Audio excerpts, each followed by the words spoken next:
Check 1, 2. Well, hello there, boyfriend. How are you this fine day? I'm really good. Is it working? Yes. Excellent. Let's not touch shit. I'm afraid to ask, but I have a great question. I don't even know what I was going to say. I'm so disturbed right now. We're back. It's afraid to ask. I got a question for you, Dr. Erika. Oh, let me have it. So, every question we've had so far, it was very hot, the way you just said that. Wasn't trying to be. It threw me. I perked up. I was playing on my phone. I was like, oh, medical stuff. Let's go. I wasn't. Well, no, you were like, let me have it. I didn't mean it like that. You took it that way. So every question, when we started this podcast, I said to you, we're going to get all these questions from people. I'm going to put out a tweet or on Instagram. I'm going to say, what are your questions for my girlfriend, Dr. Erika? We'd love to answer them. Any question you've ever been afraid to ask. Since then, we've done many episodes, and every single question has been from a friend of mine. There's no shortage of questions. You know what my friend asked me? What? To ask you? What? He goes, how do I know I'm good in bed or not? How do I know if I'm good or bad in bed? Why does your friend want your girlfriend to answer that? Because you're a doctor, not just how because... am I? I'm not a in-bed sex person. Wait, you're right. Yeah. He asked if you would... No. I don't even... I mean... Sometimes back in the day, I would like to admit something to you. I feel like I'm not horrible in bed, but I feel like there was a time, especially when we're younger, like I remember a time where... I remember a time where the girl wouldn't even come, and by that I mean show up. Like I was just all alone. But I remember a time not even realizing that pleasuring a girl, of course pleasuring a girl, but I never, it's what you, women are complicated, Erika. No. And guys hurry, and especially when they're... We've been over this. Is that offensive? Yes. What's offensive that I said? Women are not complicated. Sexually. Why? Sexually, men, would you agree sexually men are simple?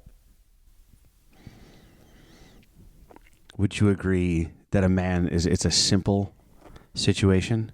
Like sometimes I've gone to a sex store before and they go, oh, for his pleasure, like, oh, special sexy cream, you can rub it on her. And I'm like, just touch my penis. I don't need a special $20 ointment. Maybe it's because men in general don't spend enough effort or energy or care to make sex pleasurable for their partner. What would make you think they would need to spend that extra time? Because women are more complicated? Because they're selfish and they expect us to get off themselves. No, I'm not saying it's not worth the time. I don't want it to come like... I'm just saying that it might take more time. Like you're saying men won't take the time. Women don't have to take the time. I'm not saying this is a bad or good thing. With a woman, you just touch the penis, it's over. A man should, in fact... It's not over. A man should, in fact, take the time. But I'm saying it's a little more complicated. Right? I think it's an associate's degree versus like an MBA. It's going to take a little... You have to be invested. Women's anatomy hasn't changed. Seems like that one thing moves around. You know what? I don't even want to... You're actually pissing me off. Oh, I'm sorry. You pissed my dog off too. She's also female. But I think we should... I don't think we're disagreeing. I think that every woman deserves it's to complicated. I think every woman deserves to be satisfied in the bedroom. I think some guys don't know what they're doing and they're not trying to be assholes. I think some of them are self-serving and excited to get off themselves and don't care to then reciprocate for their partner. And that's what I find infuriating. I agree with that too. I think some are, some aren't though. I think some guys just don't know. Yes, this is a generalization, but what I don't like is how many times I have heard women are so complicated. Or, oh, I couldn't get the girl off because she was so hard. How about you don't know what the fuck you're doing? Yeah. And I have proof of that. Okay. Yeah, honestly, you ready for this? Yeah. Okay. So there's a study by Indiana University, Chapman University, and Claremont Graduate University. Could I pause you for a second? What? I fucking believe you, and I know you're right. Before the study. So this is back in 2017. Mm-hmm. So they studied the proportion of people who usually orgasmed based on the partner they were with. Okay? So heterosexual women. Right. How often do you think they orgasmed with sex? Percentage-wise. Percentage-wise. I would have to say 100 if it's with me. Oh, you mean in my general? God. In general. Well, that's another problem. I would say I would say a third. 33.3%. 65%, which is actually, Orgasmed? I believe, yeah. Which Per I believe, event? Mm-hmm. Or in general with his partner? That seems high to me. yeah, agree. But this is what's interesting. What was the percentage of lesbian people who reported orgasming with sex? 100. 86. Not even 86. 21% increase. I'm angry at the On 14% of women that were like, I know how to do this and I'm not gonna. The lesbian that doesn't have her partner orgasm? Oh my gosh. You're mad at the other woman, not the man. That's interesting. Who couldn't do it 21% even. But she to knows. Get to the I'm just level saying, of like, the lesbian partners. I'm just saying, in the case of the guy, we don't know if he knows what he's doing. He might be an asshole. He might just not be well versed in the 21% discrepancy with a male partner versus a female partner. Yeah. Do you think They also interviewed bisexual women. Nice. And part of this, well, part of the argument was that, I don't know. You threw me with that. I don't know why I made that noise. So bisexual means, just to be clear, this is somebody who bisexual. This is someone that pays for sex. No. It's a it's a person that's with a bisexual woman would be with a man or a woman. That fascinates me. Can you imagine how hard it would be to have to look at everyone's ass as they walked by? So bisexual women were 66%, close to heterosexual women. Mm-hmm. Bisexual men, 88%. Wow. Gay men, 110. 89%. Interesting. Here you go. Ready? The proportion of people who usually orgasmed from sex. Heterosexual male. Now remember, heterosexual female was 65%. Right. What percentage of heterosexual males reported orgasming every time of sex? It's high. It's gotta be high. 90s? 95%. 95. 30% difference. It's not fair. And I don't, well, not just is it not fair, it's something that we need to talk about. Okay. It's problematic. I would like to apologize. That it's also expected that women are difficult, they're complicated, it's harder to have them achieve orgasm. If you have a partner who really cares, and we actually achieve in society a standard where like both genders matter, there wouldn't be a 30% discrepancy. I'll bet I have something that's not in your study that's true. I'll bet if we went one night stand, I would say heterosexual man orgasming close to 100% of the time. Heterosexual woman were so low because the guy has nothing. He doesn't know if he's ever going to see her again. So he's just like, you know what? And he doesn't know her body. So he's like, But relationship, I feel like higher chance because he's going to see her again. Like he would want to learn and satisfy her. Yes. Well, actually, that ties into the study, too. They found a very strong correlation with the higher incidences of oral sex, where the higher incidences of reported orgasms and more satisfying sex, as far as a clear pattern. But there was only one demographic where oral sex did not change their rate of orgasming. Women? Heterosexual men. So the guys still, they're like, hey, whatever I'm in. Yep. It's going to happen. Uh-huh. That makes perfect sense to me. Yep. You know what I used to think? And I'm just saying I'm ignorant. When I said women were complicated, I didn't mean that as an insult in any way. I meant like it might be harder for a guy he should learn what to do, but it might be harder. I'll be honest with you. I thought that having sex with a woman, just regular old, it's going in there, it's coming out of there, here it comes again, that she loved that, and that might be good enough. What? Just regular sex in there, out there. I thought that a girl might go like, I loved that. You don't think so? My friend, who's older than me, he goes, I had sex with her for so long last night. And I said, what do you get? He goes, everyone's kind of bragging about his night of sex. And he goes, we had sex all night. And I go, what are you fucking doing all night? That'd be like saying I watched a movie for 7 hours. Isn't there an end? Yeah. Let's end this thing. I'm like a 5K girl myself. Not really in it for the marathon. I love that. I don't need to be having sex and then I reach over, I grab a Gatorade from some guy. 5K. It's longer is not always better. Nope. When it comes to no.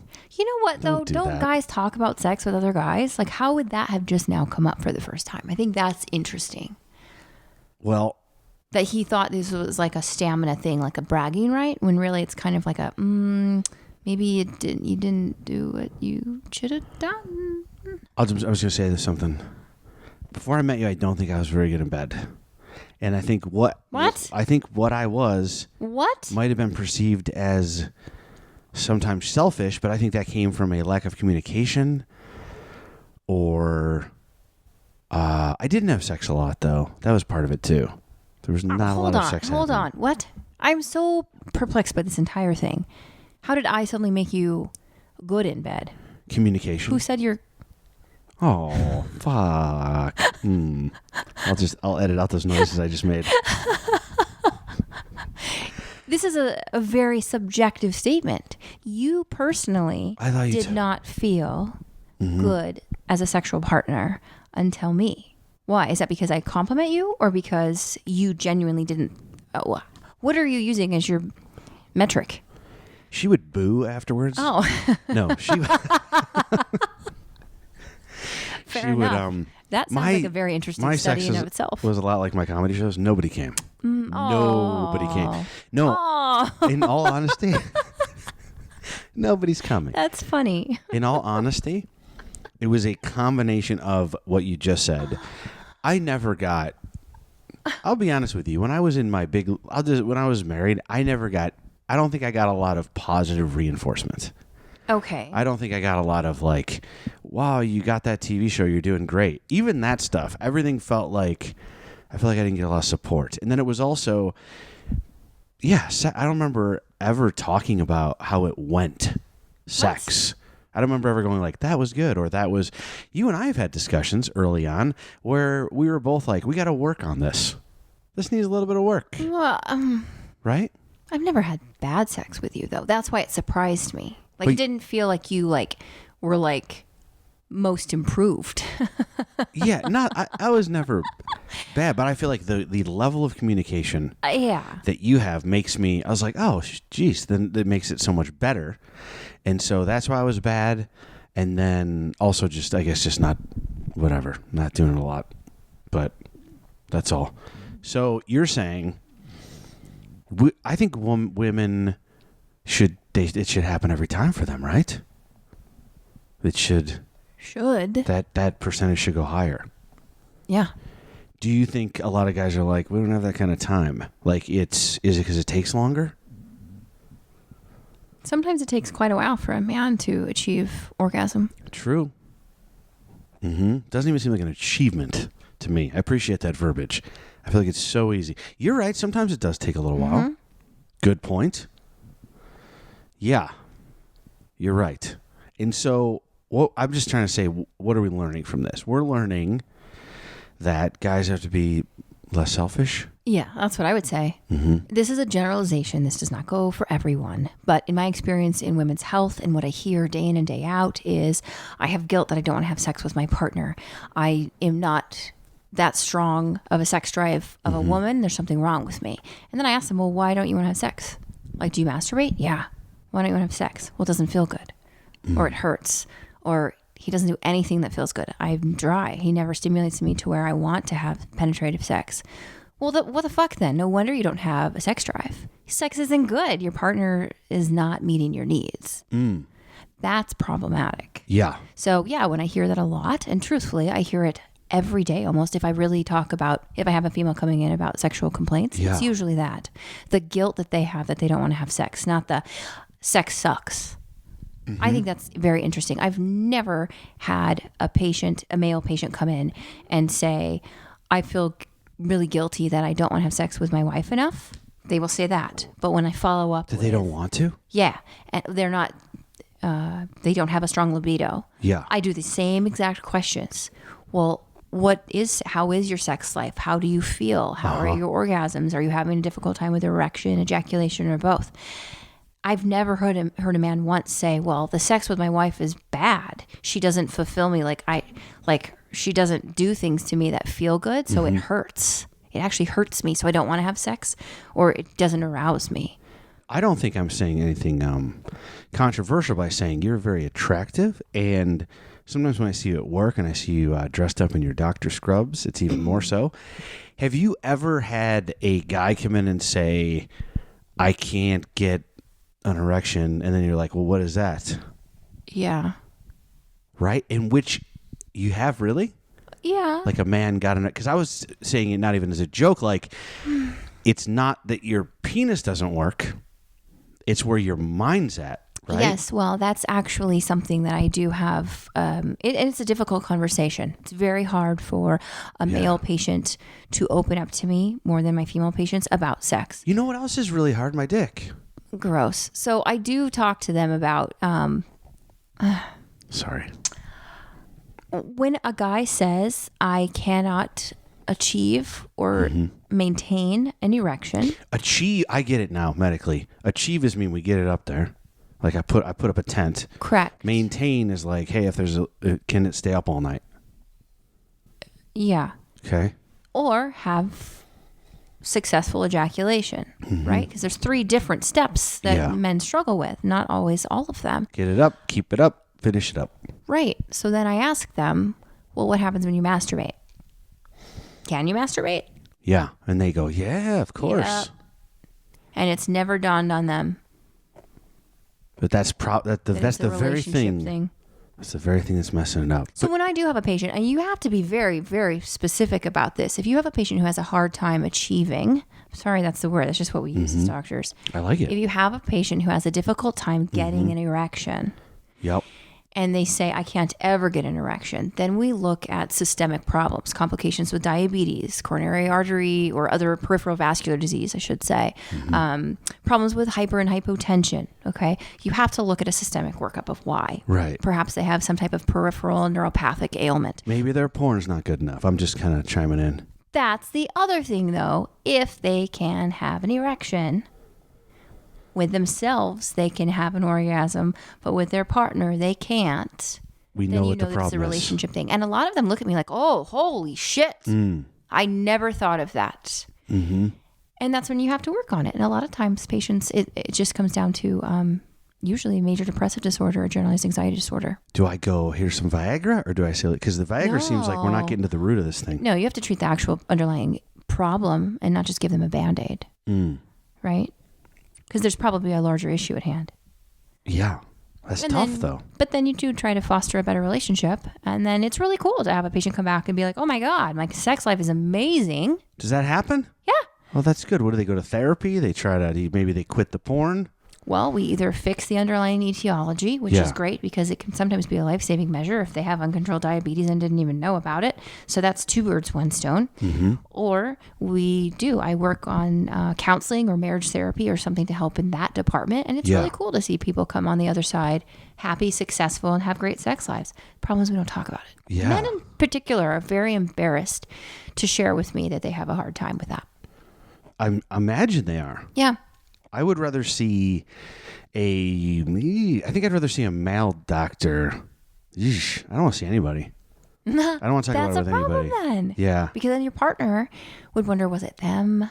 Do you have people say, I have a question for a friend, but they can't really because you can't prescribe medicine for said friend. And so, All the time. You have the questions? All the time. And I also get a lot of I'm coming in for a cough, and then my secretary gets them ready, and then my MA grabs them, and they also say, yep, I still have that cough. And I prep the chart, and I'm ready to do an x-ray or get pulmonary function tests, or I don't know, do some type of spirometry, right, to check their lung function. And then they're like, oh, it's not my lungs, it's my dick. Oh, yeah? Yeah, and it's difficult because I prep the whole thing, I get ready, and then I have 1 minute left because I've already gotten everything ready to treat a lung condition and work up and look in their history for what I need to do, and it has nothing to do with that. You may not know this as a doctor. I understand that frustration that you have. I'll bet those appointments might even take longer because you prep for something different. But as a man, a general rule is you want to tell as few people as possible that your dick doesn't work. Yeah, but not with a doctor's office. You have to be transparent. But you don't want to tell the lady at the front. You tell the guy in the wait. You're sitting in the waiting room and they come out and they go, hey, whoever, Jim, whose dick doesn't work, come on back. I'll give you one free Bring your pass. limp dick, Jim, in your jacket. I'll give you a free pass there. But that also gives me how much appointment time I have to set aside for each patient. Right. So if they lie from the beginning and say something, I might only give them 10 minutes when they really need a half an hour. Yeah. How long you give for my dick don't work? How much time am I getting? Well, it really depends on the pathophysiology. Everybody's different, and that's the tricky part. How do you fix that? How do you... Well, I just told you. You don't touch it, though, do you? No. You just ask. I'm a professional. I know you know way more than me, but I feel like touching it might fix it. Jamie. I'm just saying. We could control for those variables. If you touch it and it works, we got underlying problems. I'm a board certified physician. Mm-hmm. There's no touchy. Yeah. Well, there is. What do you mean? I see. When's the last time you touched a penis that wasn't mine? Honestly? Yes. It's been a while. Okay. What about vagina? Oh, 2 days ago? Wow. Okay. What? No, because you're mainly, it's more women stuff. Yeah, I do women's health. Oh, thank God. No, I mean thousands. Mm-hmm. Thousands. Hmm. Men, Yeah. probably fewer than a couple hundred, probably, Jeez, okay. with residency and everything. Wow. Well, I did a whole month of urology. I mean, that's all you did. Right. But now, maybe one male genital exam every couple months. Not very Okay. often. I do a lot more rectal exams than general exams. Wow. You ever see like a vagina and you just want to go like, fuck this job. Yeah. Like, I quit. Yes. Yeah. Some people. Well, you have to also remember, I'm not always doing just screening exams. Right. And not everyone showers. Yes. I was just thinking about that, how sometimes people it's don't difficult. shower. They'll come see me at the end of a day, and it's unfortunate. So Yeah. yes, it's a difficult job, and I have to treat it with tact. If someone has a 9 to 5, I'd like to see that vagina before 9, if you know what I'm saying. I will say this: I'm a human, and my nose is not immune to horrendous odors or violent car crash scenes in my office. And unfortunately, Okay. Do you think that I like the fact that people shave now, and that's a trend? yeah, Back in the day, people didn't shave. That had to be a lot more, because you're talking about, it's like wearing a winter coat and working all day. Do you know what I'm saying? There's some warmth in there. I also think pornography used to be like the big bush, which I'm glad we kind of got out of that. I always felt like pornography when there's like a big bush. It's like when have you ever gone to the zoo with your friends and all the animals are hiding behind rocks? oh my god, And you go, where's the polar bear? And they go, always behind that rock. And you go, maybe you shouldn't put a polar bear sized rock in the polar bear exhibit. do you know what a murkin is? Type in. No, I'm an in. American. Type it in. MURKIN. It sounds like what a Donald Trump supporter calls themselves. Oh boy, Murkin. I'm gonna wait for this then. MURKIN? I think so, or maybe it's MER. And I'm Googling it? Yeah, or yeah, I'm yeah. guessing? Uh, Murkin. Son of a bitch, what did you make me Google? This is now in my internet history. So- Can I tell you what I'm looking at a picture of? yeah. I'm looking at a picture of what looks like Let me guess. It's an old man holding a case, right? It's like a black and white or a sepia, brown and white one. No, let me hit images. I see a triangular Yeah. fur. I don't see a man with a case. Are you suggesting that there's a man that used to sell these door to door? Yes. He's got a case, Yeah. like watches? Yeah. Okay, because these are essentially pubic They're hair toupees. wigs. They're toupees for vulva. Son of a bitch. They found that it was more elegant, more attractive, and also concealed in a fashion that maybe even normal pubic hair didn't. This is 'Cause incredible. This was a while ago. I want to say over a century ago. I don't know if it gives you the date on there. Can I tell you what it says on Wikipedia? So, Murkin is a woman's pubic wig worn for nude stage appearances and by women originally after shaving their pubic hair to eliminate lice Yes. or for other reasons. I know some of those reasons. And now often used for a fashion reason. I'm trying to find when these were popular. Oh, geez, 16, 17? Yeah, I was going to say it was a long time ago. It was a lot of it had to do with prostitution. Yeah. And eliminating hair to eliminate lice was a very real thing. But to start the woman to be attractive, they didn't find shaving attractive because that was almost like you were getting rid of the bad stuff back then. So Gotcha. the lice. So they used this as a concealment and found it to be attractive. Now, on the contrary, I actually do prefer, and it's to each their own. But for cleanliness reasons, I think that some type of grooming is helpful for patients. Whenever I'm with a girl and Oh God. and she's like, yeah, I like to grow it. I'll be like, oh, I saw a lice. There's a lice guy. We better, you know how to get rid of those. Sorry. Wow. They would wear these. Oh, there's lice. I happen to have a razor right here. My lice prevention kit that I brought with me. If you want me to. This happened in the 1450s. I told you it was a long time ago. I said over a century. I guess I was off by a You're bit. so disappointed in me right now. Well, so I think the important thing is hygiene. And back then, people like never took showers. They freaking had, that's why guys had like those little handkerchief thingies in their pockets. To blow their nose. So like and oftentimes, yeah. But also they would scent it with cologne and perfume, and walking past, when women would have them as well, they would hold it to their noses so they didn't smell the people walking past. Really? It was a common belief that you had normal essential oils in your body that were protective for immunological reasons and also for warding off any pathogens, viruses, the plague, scary stuff. And if you washed off that, you were washing off your health. So people very rarely bathed, and they would have a scented garment to actually not have to smell the other person. Can you imagine having sex with someone who like smelled so bad you had to have like a fucking handkerchief with cologne on it because they were stinky? I'll still do it, but that is disgusting. No. I'm surprised that we just didn't like fall off the face of the earth. Yeah. Yeah. This, it also says the murkin was sometimes used. This is just absolutely horrible. The murkin was sometimes used by sex workers who would wear the murkin to cover up signs of a disease, such as syphilis. Oh, yeah, because you get ulcers.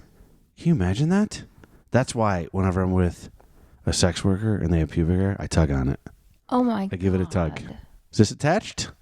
I was with a sex worker once. Stop. Her pubic hair, there was a receipt stapled to it. I go, hey, that's not real. There's a tag on there. What are you trying to hide? Is syphilis one of those, oh my God. Is it curable? Is syphilis curable? Is it? Mm-hmm. Actually, with a very common antibiotic, a form of penicillin can actually help treat that. The problem is there's 4 stages of syphilis. Oh boy. So you can get like a rash. The first stage is the best. Getting it. Right? Jamie. Coming up on the next episode of Afraid to Ask, what is the dirtiest part of a hotel room, including all the items? I know this. Okay. I watched a segment on it. I think do you have the answers? I mean, I think I know it without Do you have looking like it a up. top like 3 or 4?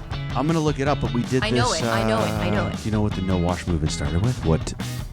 Hair. Hair. Oh, what part of your body? That was Washing the first hair. thing. So not clothes, but hair. Well, okay. So I have thoughts on that though. Because a lot of people overwash their hair. Yeah. So there actually is like a sweet spot. Mm-hmm. Do you know what that is? Yeah.